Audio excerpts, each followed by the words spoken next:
മലയാള cinema മേഖലയിലെ ഓരോ സംഘടനകളിലും വലിയ വലിയ പ്രശ്നങ്ങളാണ് ഉണ്ടായിക്കൊണ്ടിരിക്കുന്നത്. അതിന്റെ തെരഞ്ഞെടുപ്പുമായി ബന്ധപ്പെട്ട ഓരോ കാര്യങ്ങൾ നടക്കുമ്പോൾ വലിയ വലിയ അലിഗേഷനുകൾ ആ തെരഞ്ഞെടുപ്പിൽ നിൽക്കുന്നവർക്കെതിരെ വരികയാണ്. ആദ്യം മോഹൻലാലിന് നേരെയായിരുന്നു വലിയ പ്രശ്നങ്ങളൊക്കെ ഉണ്ടായത്. ആദ്യം സംഘടനയ്ക്ക് നേരെ ഉണ്ടായ പ്രശ്നങ്ങൾ മോഹൻലാലിനെ ഒറ്റപ്പെടുത്തിയുണ്ടായി. മോഹൻലാൽ പ്രസിഡന്റ് സ്ഥാനത്ത് നിന്നും മാറുകയും ചെയ്തു. പിന്നീട് വലിയൊരു തെരഞ്ഞെടുപ്പ് വരുന്നു. തെരഞ്ഞെടുപ്പ് വരുമ്പോൾ പോലും പല ആൾക്കാർക്കും അലിഗേഷനുകൾ നേരിടേണ്ടി വരികയാണ്. അതിലേക്ക് മോഹൻലാലിന്റെ പേര് ഒന്നുകൂടെ വലിച്ചഴിക്കുന്നതൊക്കെയാണ് നമ്മൾ കാണാനിടയായത്. ഇതിനെക്കുറിച്ച് പ്രമുഖരൊക്കെ വലിയ രീതിയിലുള്ള ചർച്ചകൾ നടത്തുന്നുണ്ട്. ഇപ്പോഴിതാ അവസാനമായി ഒരാൾ ജയിക്കുമെന്ന് ഉറപ്പായപ്പോൾ അവരുടെ നേർക്കും വലിയ ആരോപണങ്ങളുമായി എത്തിയിരിക്കുന്നു. ഒരു കേസ് തന്നെയാകുന്നു. അഭിനേതാക്കളുടെ സംഘടനയായ അമ്മയിൽ തെരഞ്ഞെടുപ്പ് കാലമാണ് വരുന്നത്. സമാനതകൾ ഇല്ലാത്ത പ്രതിസന്ധിയിലൂടെയാണ് കഴിഞ്ഞ കുറച്ചു വർഷങ്ങളായി അമ്മ എന്ന സംഘടന കടന്നു പോകുന്നത്. പ്രത്യേകിച്ച് സംഘടനയ്ക്കെതിരെ മൊത്തത്തിൽ ഉയരുന്ന ആരോപണങ്ങളും അതിനു പുറമെ ഭാരവാഹിത്വം വഹിക്കുന്നവർക്ക് എതിരെ വരുന്ന ആരോപണങ്ങളും ഒക്കെ ഇതിൽ പ്രധാന വിഷയങ്ങളാണ്. ഓഗസ്റ്റ് 15-നാണ് തെരഞ്ഞെടുപ്പ് നടക്കുന്നത്. മുൻനിര താരങ്ങൾ അധികം മത്സരരംഗത്തില്ലാത്ത ഒരു തെരഞ്ഞെടുപ്പ് കൂടിയാണിത്. എന്നാൽ അതിലും അപ്പുറം വിവാദങ്ങൾ നിറഞ്ഞ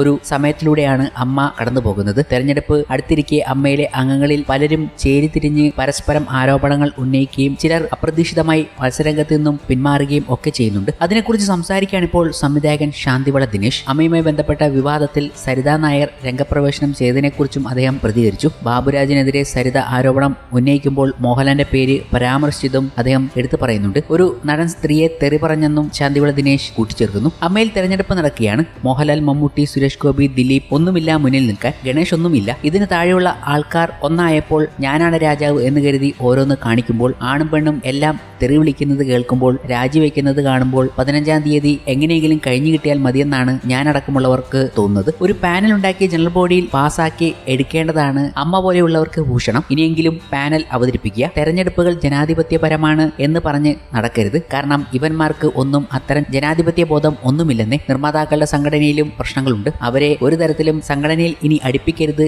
എന്നാണ് എനിക്ക് പറയാനുള്ളത്. നിലവിൽ അമ്മ പ്രസിഡന്റ് സ്ഥാനത്തേക്ക് ദേവനും ശ്വേതാമേനനും മാത്രമാണ് മത്സരിക്കുന്നത്. ദേവൻ തോൽക്കുമെന്ന് ഉറപ്പാണ്. അത് അറിയാത്തത് അദ്ദേഹത്തിന് മാത്രമാണ്. കാരണം അദ്ദേഹം ഒരു പാവമാണ്. അൻസിബയും അനൂപ് ചന്ദ്രനും തമ്മിൽ പ്രശ്നങ്ങളുണ്ടായി. ബാബുരാജിന്റെ സിൽബന്തി എന്ന അനൂപ് ചന്ദ്രന്റെ പ്രയോഗമാണ് അൻസിബയ്ക്ക് പ്രശ്നമുണ്ടാക്കിയത്. അതിൽ അവർ പരാതി കൊടുത്തിട്ടുണ്ട്. ജയിച്ച സ്ഥിതിക്ക് ഇനി അവർ പരാതിയുമായി മുന്നോട്ട് പോകില്ലായിരിക്കും. ഇതിനിടയിൽ അണ്ണാൻ കുഞ്ഞിനും തന്നാലായത് എന്ന കണക്കിൽ സരിത നായർ ഒരു പരാതിയുമായി എത്തി. തന്റെ അനാരോഗ്യവും അസുഖവും പരിഗണിച്ച് മോഹൻലാൽ കുറച്ച് തുക ബാബുരാജ് വശം എനിക്ക് തരാൻ കൊടുത്തുവിട്ടെന്നും ആ തുക KFCയിലെ സാമ്പത്തിക കുടിശ്ശിക ഒഴിവാക്കാനായി വകമാറ്റി ചിലവഴിച്ചുവെന്നുമാണ് സരിത ആരോപിക്കുന്നത്. സരിതയുടെ കാര്യം പറയുമ്പോൾ നമുക്ക് വേണമെങ്കിൽ ഒരുപാട് ചോദ്യങ്ങൾ ചോദിക്കാം. KFCയിൽ നിന്നും 40 ലക്ഷം കുടിശ്ശിക അടച്ചു തീർത്ത പേപ്പറും ഗൾഫിലെ ചില ബിസിനസ് ബന്ധവുമായുള്ള പേപ്പറുകളും സരിത പുറത്തുവിട്ടു. ചികിത്സാ സഹായം ചെയ്യാൻ തക്കവണ്ണം ബന്ധം സരിത നായരുമായി മോഹൻലാലിനുണ്ടോ? അഥവാ ഉണ്ടെങ്കിൽ അവരെ സഹായിക്കാനുള്ള വലിയ തുകയൊക്കെ മറ്റൊരാൾ കൈവശം കൊടുക്കുമോ? ഇത്തരം ചോദ്യങ്ങൾ ബാക്കിയാകുന്നു. മോഹൻലാലും ബാബുരാജും ഒന്നും പ്രതികരിച്ചിട്ടില്ല. ഇപ്പോഴിതാ മറ്റൊരു സംഭവം വരുന്നു. കഴിഞ്ഞ തിരഞ്ഞെടുപ്പിൽ തോറ്റ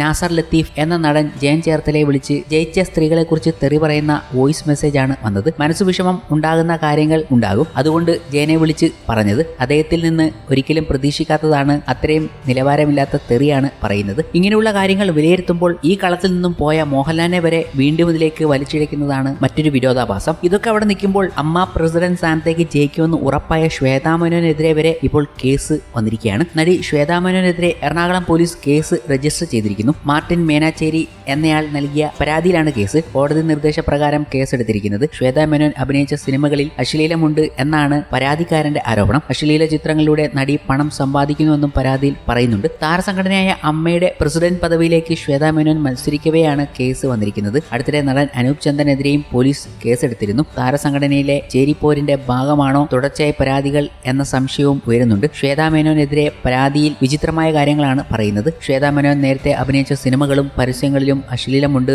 എന്നാണ് പരാതിക്കാരൻ പറയുന്നത്. സെൻസർ ബോർഡ് അനുമതി നൽകുകയും പുറത്തിറങ്ങിയ വർഷങ്ങളാകുകയും ചെയ്ത സിനിമകളാണ് പരാതിക്കാരൻ ചൂണ്ടിക്കാട്ടുന്നത്. ഇത്തരം സിനിമകളിലൂടെ നടി പണം സമ്പാദിച്ചു എന്നും പരാതിക്കാരൻ പറയുന്നു. നേരത്തെ ഇയാൾ പോലീസിൽ പരാതി നൽകിയിരുന്നു അത്രേ. എന്നാൽ പോലീസ് നടപടി എടുക്കാത്തതിനെ തുടർന്ന് ഇയാൾ കോടതിയെ സമീപിക്കുകയായിരുന്നു. എറണാകുളം ചീഫ് ജുഡീഷ്യൽ മജിസ്ട്രേറ്റ് കോടതി പോലീസിനോട് കേസെടുക്കാൻ നിർദ്ദേശിക്കുകയായിരുന്നു. തുടർന്നാണ് Ernakulam central police FIR register ചെയ്തിരിക്കുന്നത്. ഇമ്മോറൽ ട്രാഫിക് നിരോധന നിയമം, IT വകുപ്പുകൾ എന്നിവ പ്രകാരമാണ് നടിക്കെതിരെ കേസ് എടുത്തിരിക്കുന്നത്. നടി അഭിനയിച്ച സിനിമകളിൽ അശ്ലീലതയുണ്ട് എന്ന് പരാതിക്കാരൻ ചൂണ്ടിക്കാട്ടുന്നു. രതിനിർവേദം, പാലേരി മാണിക്യം, കളിമണ്ണ് തുടങ്ങിയ സിനിമകളും നടി അഭിനയിച്ച ഗർഭനിരോധന ഉറയുടെ പരസ്യവും പരാതിയിൽ സൂചിപ്പിക്കുന്നു. എന്താണ് മലയാള സിനിമാ മേഖലയിൽ നടക്കുന്നത് എന്ന ആശ്ചര്യത്തിലാണ് ഇപ്പോൾ പ്രേക്ഷകരെല്ലാം. എന്തായാലും വലിയ സംഭവങ്ങളാണ്. ഒരു പ്രശ്നങ്ങളും ചെയ്യാത്തവരിലേക്കാണ് ഓരോ പ്രശ്നങ്ങൾ വന്നുകൊണ്ടിരിക്കുന്നത്. മോഹൻലാലിനും ശ്വേതാ മേനോനുമെതിരെയൊക്കെ വരുന്നത് വളരെ ഞെട്ടലോടെയാണ് ഓരോ പ്രേക്ഷകനും കാണുന്നതും.